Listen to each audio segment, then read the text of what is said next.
From the very beginning, prophecies went out. Remember the first one in Genesis chapter 3, verse 15, that a seed of a woman would come and crush the head of the serpent.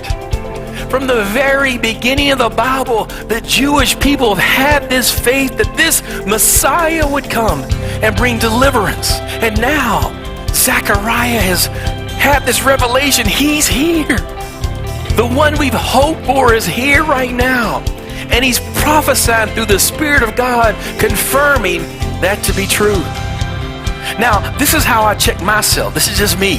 If I'm struggling engaging with God, I look at my own spiritual, in a sense, thermometer and say, I need to do some work. I'm struggling.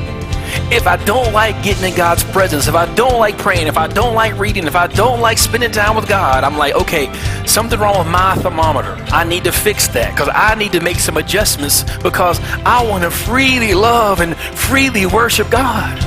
You've been set free so that you can freely worship Him.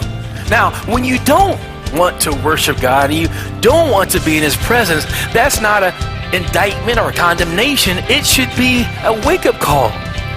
I remember, here we go with a football analogy. You knew it was coming. One day when I was in high school playing football, I was lined up out as a receiver. And I was running, I was wide open. I turned around to catch the ball. The crowd was cheering. Bad. I was like, yeah. I'm going to catch this and run to the end zone. I'm going to be like, yeah. And I'm thinking about like the end zone dance I'm going to do because I like doing end zone dance. Even though it cost me later on in life, I liked it nevertheless. And as the ball came spiraling to me, I turned around to catch it. And the ball went directly through my hands. Hit my helmet, almost knocked me unconscious. I fall to the ground, the ball falls to the ground. I'm embarrassed, I'm ashamed.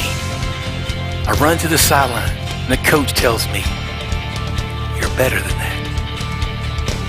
I was like, oh, I am. I'm better than. Yes, you're right, I'm better than that. I didn't feel ashamed. I didn't feel guilty. I knew I had made a mistake. He acknowledged I made a mistake.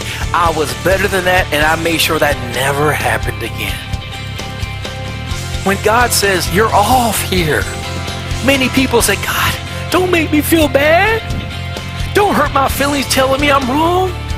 God's not going to tell you you're right when you're doing wrong. You're doing wrong. You're doing wrong. Who's going to keep telling you you're doing right when you're doing wrong? Some people think, hey, I want to hear I'm doing wrong. Do you really want to hear when you're doing wrong? Because it didn't feel good.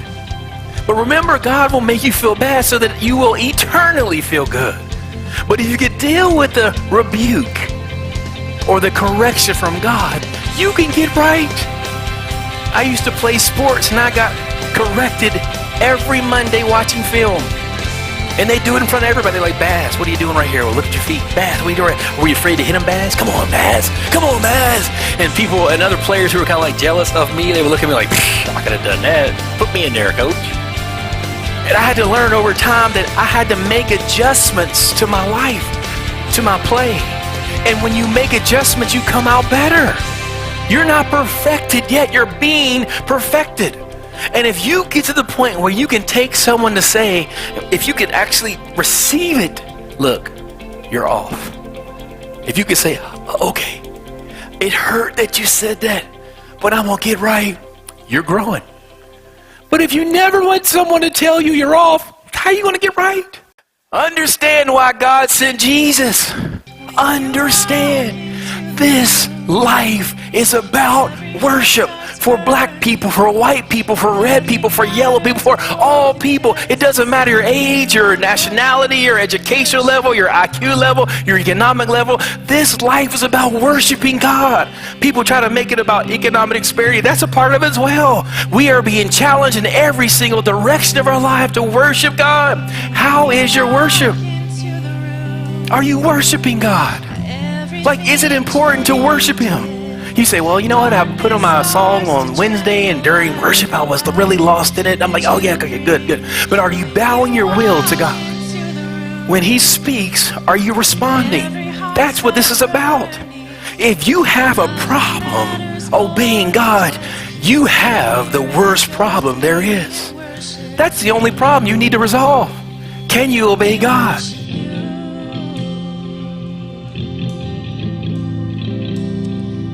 out to the Lord in your own way.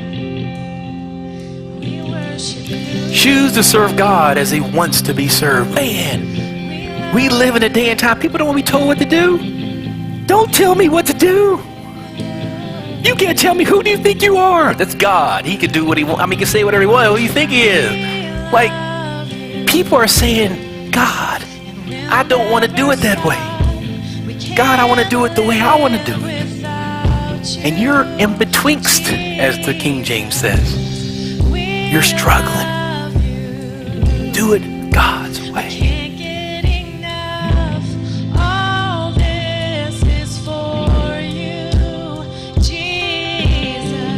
Do it so that we could have, this is a word, it's shalom. It means what? Peace. It means wholeness, completeness. It just doesn't mean that there's no war. It means that you are whole. It means that you and your relationships are whole, that you actually care about other people. Not that you're just not fighting with that person, but if you have a need and you can meet their need, you can actually help each other meet each other's need. Shalom. Security, safety, prosperity, felicity. Wow. Do it so that you can have completeness. This is God's kingdom. This is what it is that we've been striving to have all our lives. Not only access to God's kingdom, but in a sense, stability in God's kingdom. His kingdom is coming. A kingdom is coming on this earth. And that kingdom will rule and reign for eternity. And there are people who think, I don't have to do it the way the king wants. He's so gracious, he'll allow me to do it the way I want. I'm like, no, that's not God's kingdom. The life you want only comes after you've chosen to serve the Lord.